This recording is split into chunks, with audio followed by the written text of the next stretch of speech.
The crumpled test paper hit the bottom of Marcus Thompson's locker with a soft thud, joining a collection of other failed attempts that had become as familiar as his morning routine. Another F. Another disappointment. Another reason for his father to shake his head in that way that made Marcus feel smaller than the dust particles floating in the afternoon sunlight streaming through Lincoln High's windows. Marcus slammed his locker shut with more force than necessary, the metallic clang echoing through the nearly empty hallway. Most students had already rushed home to celebrate the start of another weekend, but Marcus found himself lingering, dreading the moment he'd have to face his family with yet another academic disaster. The chemistry test he'd just retrieved wasn't just a failure, it was a masterpiece of confusion, red ink corrections covering nearly every answer like battle scars. At 17, Marcus had perfected the art of disappointment. Despite tutors, study groups, and countless hours locked in his room with textbooks, the numbers and formulas seemed to dance mockingly just beyond his comprehension.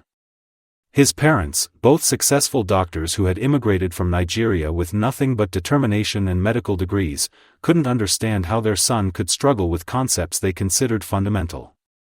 As Marcus trudged down the hallway, his backpack weighing heavier with each failed test it contained, he noticed the soft sound of humming coming from one of the classrooms.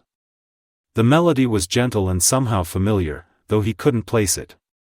Curiosity overrode his desire to escape the building, and he found himself drawn toward the sound. Peering through the partially open door of Mr. Henderson's chemistry classroom, Marcus saw a figure methodically cleaning the whiteboards. The man was probably in his 60s, with silver-streaked hair and hands that moved with practiced efficiency. His name tag read Samuel, and Marcus recognized him as one of the school's janitors, though they'd never spoken beyond polite nods in passing. Samuel seemed to sense Marcus's presence and turned with a warm smile that reached his eyes. There was something about his expression that made Marcus feel genuinely seen rather than simply noticed. "You look like you're carrying the weight of the world on those shoulders, young man," Samuel said, his voice carrying a gentle southern accent that spoke of kind grandmothers and front porch wisdom. "Rough day?" Marcus hesitated, then found himself nodding. The understanding in Samuel's eyes seemed to create a safe space where honesty felt possible rather than dangerous. "Failed another chemistry test," Marcus admitted, the words tumbling out before he could stop them. "I don't know why I even bother studying anymore. Nothing sticks. It's like my brain is broken or something." Samuel set down his cleaning supplies and leaned against a desk, giving Marcus his full attention in a way that felt rare and precious. Marcus couldn't remember the last time an adult had looked at him with such patient interest. "Mind if I ask how you've been studying?" Samuel inquired, his tone curious rather than judgmental. Marcus found himself describing his study routine, hours of reading textbook chapters, memorizing formulas, completing practice problems until his eyes burned from staring at pages of numbers and letters that might as well have been written in ancient Greek. Samuel listened without interrupting, nodding occasionally in a way that made Marcus feel heard rather than evaluated. When Marcus finished, Samuel was quiet for a long moment, as if considering something important. "You know, I've been cleaning these classrooms for 15 years, Samuel said finally. "I've watched thousands of students struggle with the same subjects you're wrestling with. And I've noticed something interesting about the ones who eventually succeed." Marcus felt a flicker of something he hadn't experienced in months: hope. It was fragile and tentative, like a soap bubble that might burst at the slightest disturbance, but it was there. "The students who turn things around aren't necessarily the smartest ones," Samuel continued. "They're the ones who learn to see patterns instead of just memorizing facts. They understand that every subject tells a story, and once you know the story, the details start making sense." Samuel walked over to the whiteboard and picked up a marker. Instead of writing equations or formulas, he began drawing simple shapes, circles, squares, and triangles arranged in a pattern that somehow felt meaningful. Take chemistry, for example. Most students try to memorize every reaction, every formula, every exception to every rule. But chemistry is really just a story about relationships. Atoms want to be stable, so they share electrons, trade electrons, or hold on to their electrons depending on what makes them feel most secure. It's not so different from people, really. As Samuel spoke, he continued adding to his diagram, showing how the simple shapes could combine and recombine in different ways. Marcus found himself leaning forward, genuinely interested for the first time in months. "Let me show you something," Samuel said, erasing part of his diagram and redrawing it differently. "What if I told you that every chemistry problem you've struggled with is actually asking the same basic question: what do these atoms need to feel stable, and how can they get it?" Marcus stared at the board, and something shifted in his understanding. The random formulas he'd been trying to memorize suddenly seemed less random. They were answers to that simple question Samuel had posed. "I never thought of it that way," Marcus said quietly. "That's because most people teach chemistry like it's a foreign language you have to memorize," Samuel explained. "But it's really more like learning to read people's emotions. Once you understand what motivates the atoms, you can predict what they'll do." Samuel spent the next hour walking Marcus through basic chemistry concepts, but not in any way Marcus had experienced before. Instead of formulas and memorization, Samuel told stories about atoms with personalities, molecules with motivations, and reactions that made perfect sense once you understood the characters involved. When Samuel finally glanced at the clock and realized how much time had passed, he seemed almost surprised. Marcus felt the same way. The hour had flown by like minutes. "I should let you get home," Samuel said, but there was something in his expression that suggested he was reluctant to end their conversation. "This was amazing," Marcus said, and he meant it. For the first time in months, chemistry felt approachable rather than impossible. "Could we maybe do this again sometime?" Samuel's smile was answer enough, but he nodded anyway. "How about we meet here every Friday after school? I'll be cleaning anyway, and it might be nice to have some company." That began what became the most transformative period of Marcus's academic life. Every Friday afternoon, while his classmates headed home for weekend festivities, Marcus found himself in Mr. Henderson's classroom, learning chemistry from a janitor who had never attended college but understood teaching in ways that seemed almost magical. Samuel's methods were unlike anything Marcus had encountered in 16 years of formal education. Instead of drilling facts and formulas, Samuel helped Marcus see the underlying logic that made everything else make sense.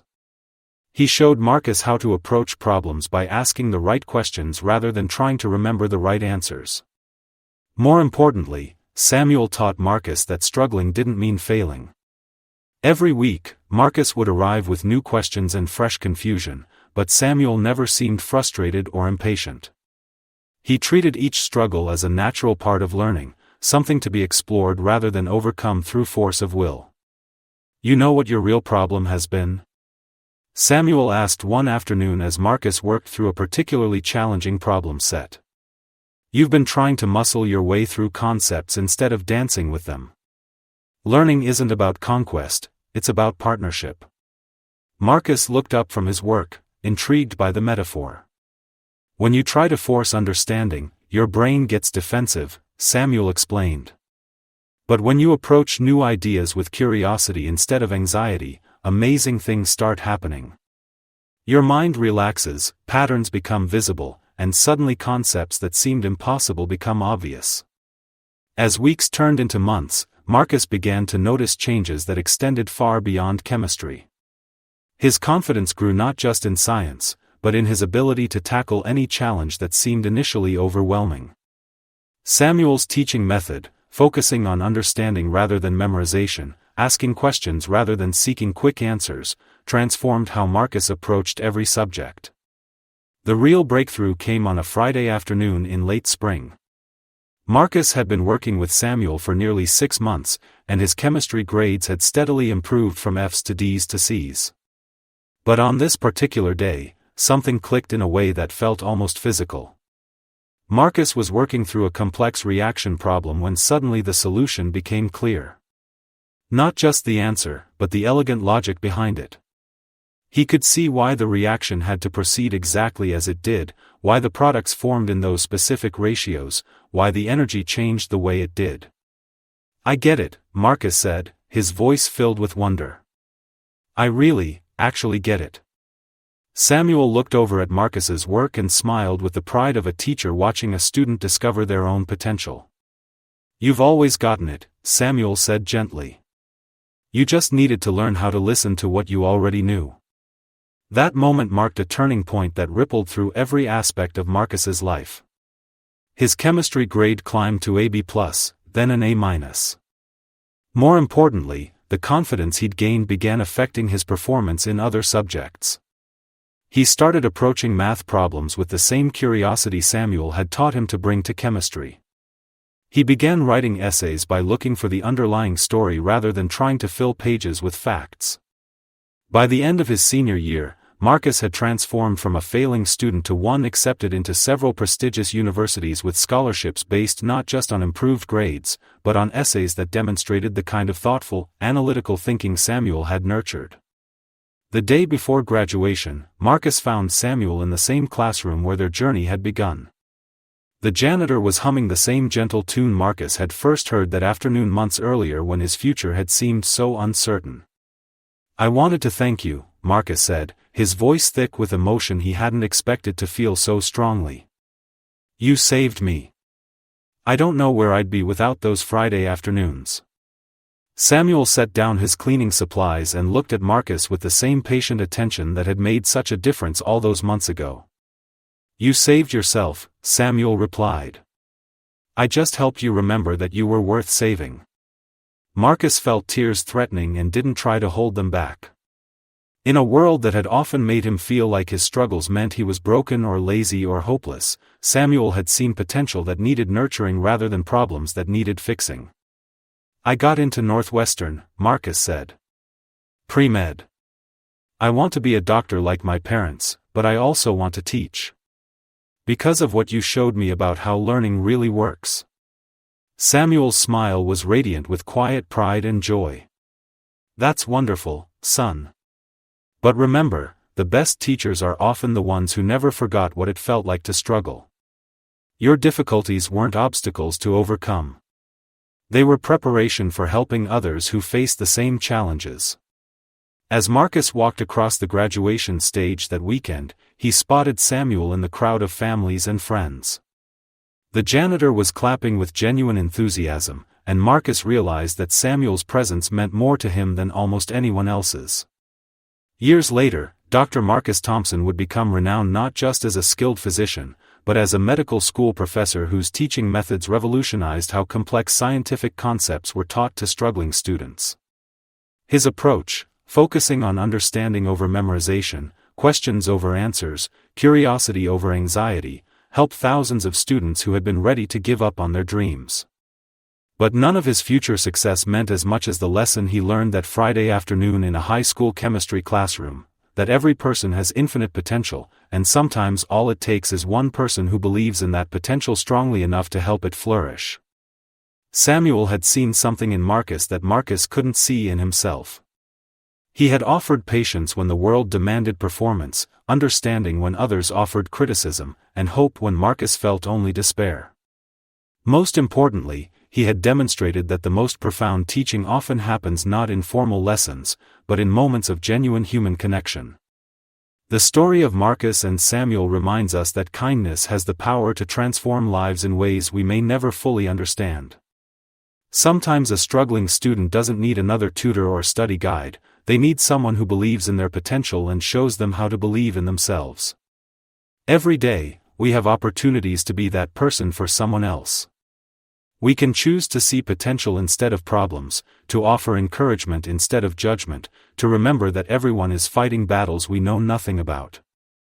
If this story touched your heart, please like this video and subscribe to Pure Kindness Stories for more inspiring tales of human compassion.